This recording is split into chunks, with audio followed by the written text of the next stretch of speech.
Hi,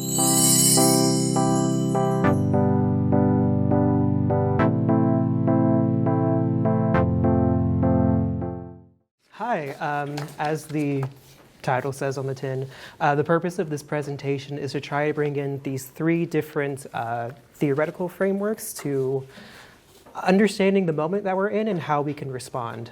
I thought of doing this just seeing in my previous thesis research and also just in following the news, these strange coalescence of these kind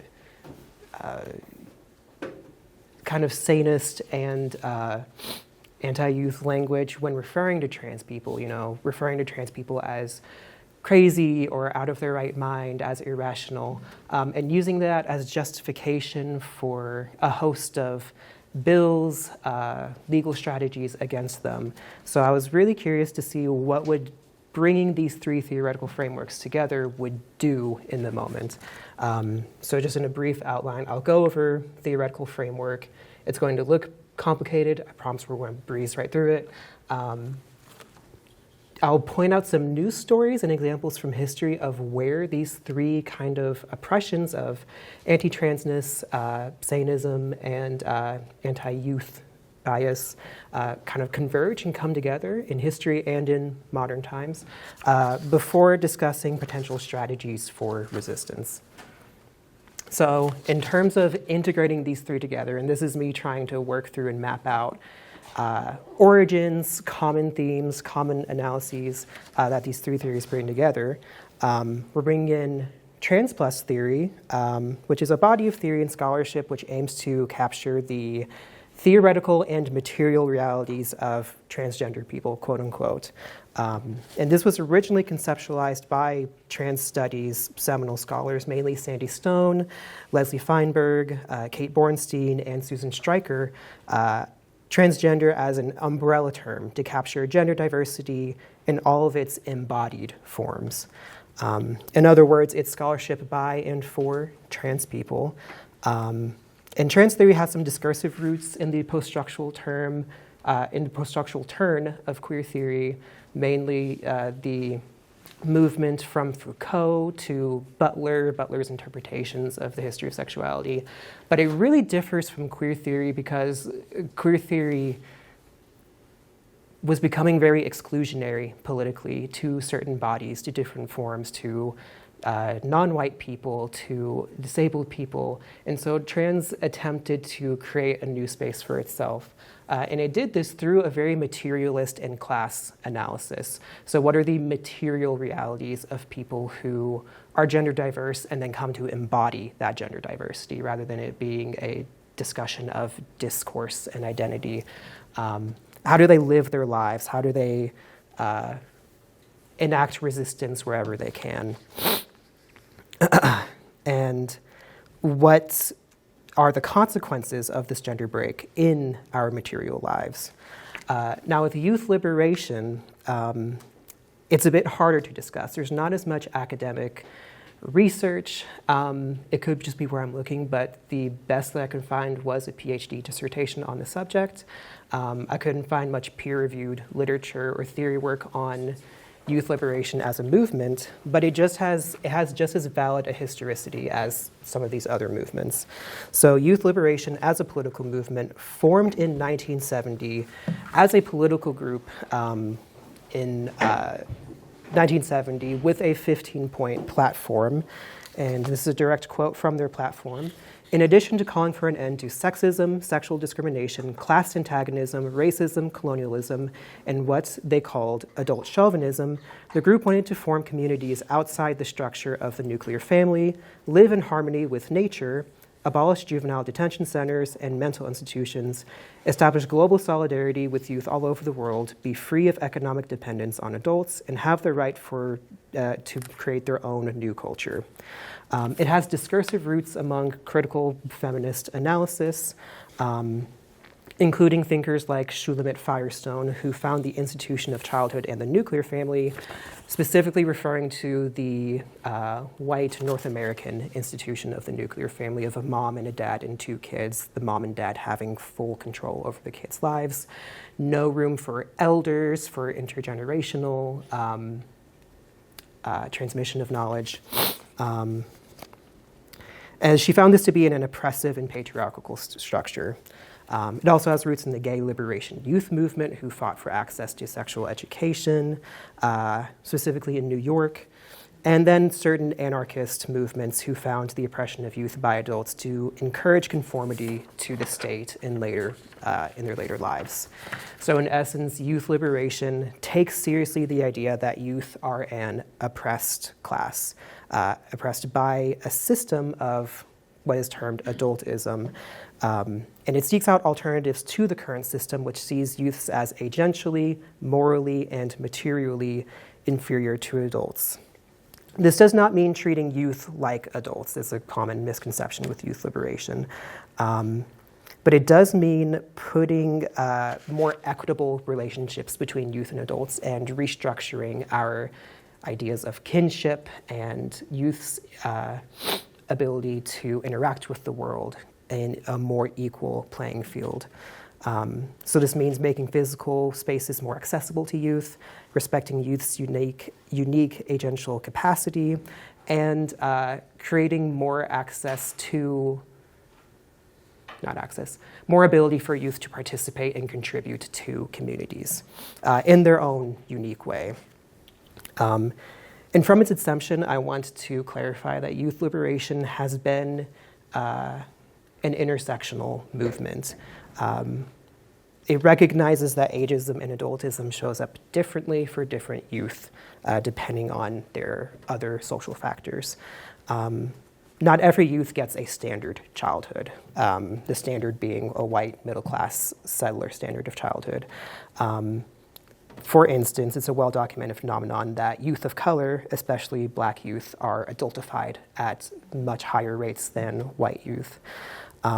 However, all youth face the liability of adultism, which is adults having the ability to determine your life, freedom, access to resources, access to your own body, despite your own wishes and knowledge of your own needs.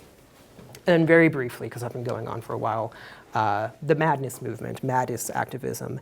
It's a specific movement and body of knowledge that is analogous to queer theory and activism, but has some key differences. Mad activism emerged in response to a growing knowledge of the North American and European systems of psychiatry's crimes against humanity, and was seeking to respond to that. Madness activism responds to Satanism, which is a system of oppression against people who behave differently, have different kinds of thought processes, are intellectually disabled, although a wide range of labels that we use. Like queer, madness is a reclamation of a pejorative term for people whose behaviors do not conform to normality. And a critical consciousness emerged out of the anti-psychiatry movement, as well as some post-structural turn. One can interpret madness and civilization as analogous to the history of sexuality in the sense that they both inspired these movements. But madness activism also engages in more of a materialist and class analysis. For instance, in my thesis research, there was a frequent critique of psychiatry as oppressive to the lower classes, as defining mental illness and mental treatment against the lower classes for daring to want to have rights, basically. So this all kind of helps to map out relationships, though it's not an exhaustive relational flowchart. But in their essence, all three theories aim to address bodily autonomy, self-determination, and the ability to be non-conforming to standard white middle-class settler standards of normality. So I wanted to point out some overlaps in these states of oppression. Turning first to more recent news, something that I hadn't initially planned on when I was making this presentation, but felt it necessary to add when I was learning more about them. And I do want to clarify from the outset, I'm pulling from some news sources out of Iran. I'm not attempting to make comparisons between Iran and the States. To be honest, the United States crimes against humanity are incredibly significant, but I did want to point out some issues in terms of language and how language is used to justify oppression, and I felt that all of these case studies together kind of put the point at home. So this isn't like a one-to-one comparison between anti-life regimes, but more of just some notes. The first example that I wanted to point out was the detainment of a woman who stripped down in a protest. The security guards at her university noticed that her hijab wasn't put on to the state's standards. And so, in protest, instead of going home or going in private to adjust, she stripped down. And the immediate narrative that was told was that she had an unstable mental health condition that required her to be confined to a psychiatric facility. And this is a long history with the Iranian government doing this, taking protesters to psychiatric centers and claiming their protests are due to unstable mental health. I also want to point out that this is a particularly colonial practice as well. In colonial, neo-colonial, and settler colonial contexts, the resistances of indigenous, enslaved, and otherwise oppressed peoples are painted as both terroristic and crazed. The people protesting being mentally sick in some way, and that justifies brutal acts of oppression against them. Among that same military, officials have been recorded as stating that their task is to discipline youths, as if the population that they're disciplining are children that they have to paternally discipline through their acts of violence. And in Iran in particular, the protests that emerged out of the Woman, Life, and Freedom movement has come particularly out of a young population, with schoolgirls and college and university students under 24 leading these most recent waves. The logic that youth equals inferior, as in youth in need of state intervention and discipline, facilitates police brutality and crimes against humanity. Now, on these lands, anti-trans rhetoric increasingly seeks to restrict gender-affirming care and transition, even social transition, for youth on the grounds that youth as a population need to be protected from themselves and from groomers, quote unquote. Knowledge of transition, of queerness, constitutes a threat to childhood as an institution and to youth as individuals. This is a language that the Million March for Children uses, and on the other side of the border, the United States has introduced bills to ban gender-affirming care for people who have psychiatric diagnoses like autism, ADHD, or depression. This has historical precedence. For Canadian and American psychiatrists, the most commonly stated dividing line between people who should, quote unquote, have access to gender-affirming care and those who shouldn't was the presence of schizophrenia. And I'm citing my thesis research in that. So if you have a psychiatric diagnosis that restricted you from getting any access to other forms of psychiatric support, of medical support, and the specific diagnosis of schizophrenia from the 1970s through the 90s had much more blurry diagnostic criteria than it does now. So it was used and deployed in a variety of contexts against a variety of people to restrict access to gender-affirming care if they didn't act a certain way, if they didn't present normally, if they didn't look correctly. So the language of saneism and adultism in my analysis are deeply intertwined to the point where the mad are treated as adult children in psychiatric care, and children are deemed as irrational, mad, or pre-rational creatures in need of strong figures with control over their lives. So, in terms of thinking about strategy, in terms of thinking about these oppressions and these theories together, what do we do today? And to be quite honest, the majority of the strategies that I try to put forward, and hopefully we'll receive some feedback on, starts deeply with the interpersonal. So to start, these theories can provide us with lines of critique to deconstruct these systems and their roles in our lives, in our families, in our communities, in our interpersonal relationships. This requires taking all three of these theoretical strands seriously, which is particularly difficult in the realm of youth liberation, which is seen as a very fringe movement, even among more critical feminists. So as some clarifiers to what youth liberation is, youth liberationists are not simply protesting having a bedtime or having to go to school.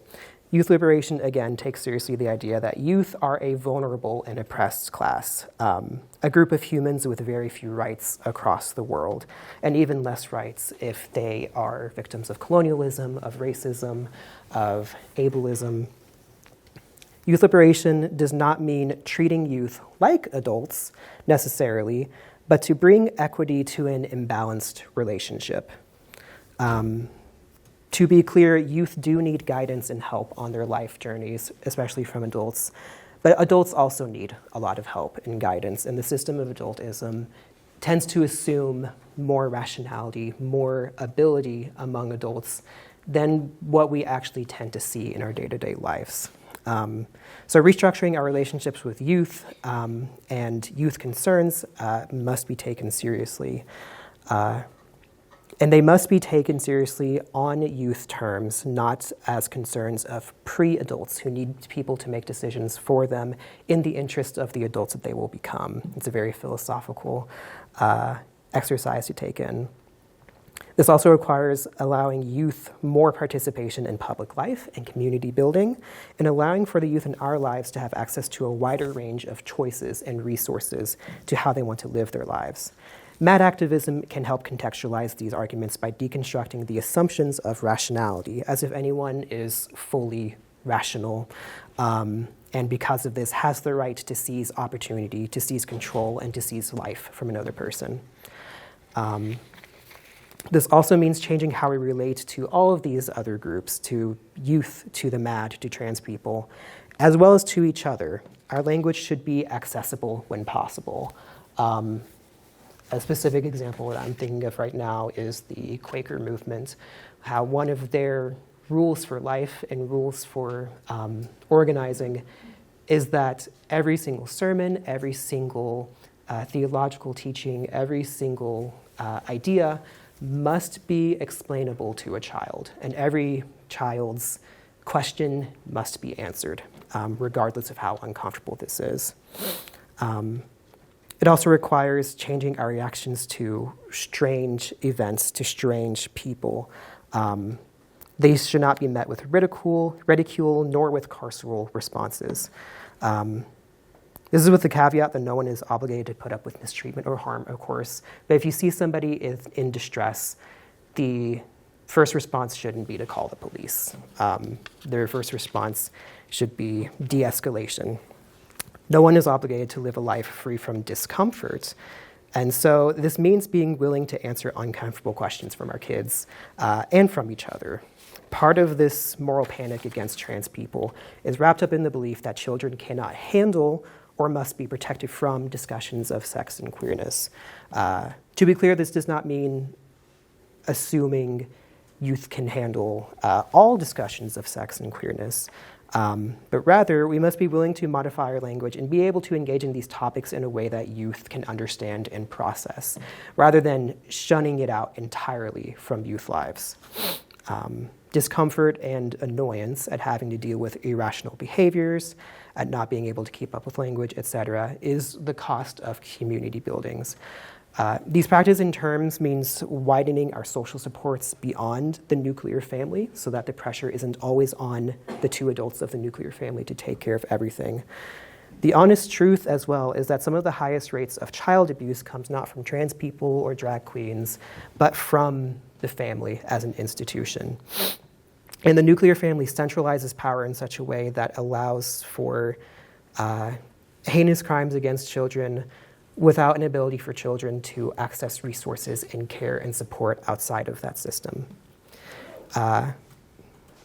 It means reckoning with our paranoia over strangers and broadening our kinship relationships so that children have access to a wide variety of resources and adults in their lives that they can lean on for support. These practices will help us build stronger communities which can protect against the larger authoritarian regimes and efforts that we are seeing against trans people, against mentally ill people, and against youth in the long run. On the legal level, I have less to speak on just yet. This paper is kind of in progress.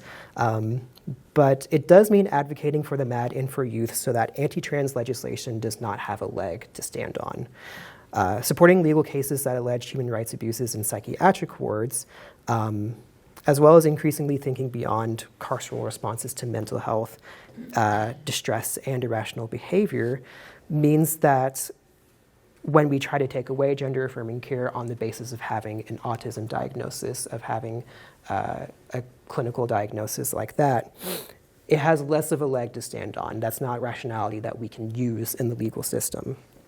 When children are given human rights, then no one can be treated like a child in the eyes of the law, quote unquote. When the law recognizes diverse ways of being and ways of thinking in the world and protects those ways of being and thinking on legal grounds, access to gender-affirming care cannot be restricted on such grounds. So in conclusion, and these are my early references, trans theory, youth liberation, and MAD activism all boil down to the basis of oppression, that some people who are represented by the state have the ability to seize people's bodies and control them for the state's self-interest. Incorporating all three into our activism and advocacy and ways of moving through the world removes from this oppression two very important legs to stand on: the ability to define the oppressed as mad, as crazy, as irrational, and to define the oppressed as pre-adults in need of adult and state guidance. Addressing these issues can begin in our interpersonal lives, restructuring our relations so that children in our communities are listened to and valued as contributing members, as well as help us to treat those who do not meet the moving goalpost of what normal is with more kindness and understanding in their distress. Trans theory, in turn, helps to facilitate these transitions in our thinking and being, in our relationships and doing, so that our most vulnerable among us can be protected against the rise of authoritarian regimes across the world.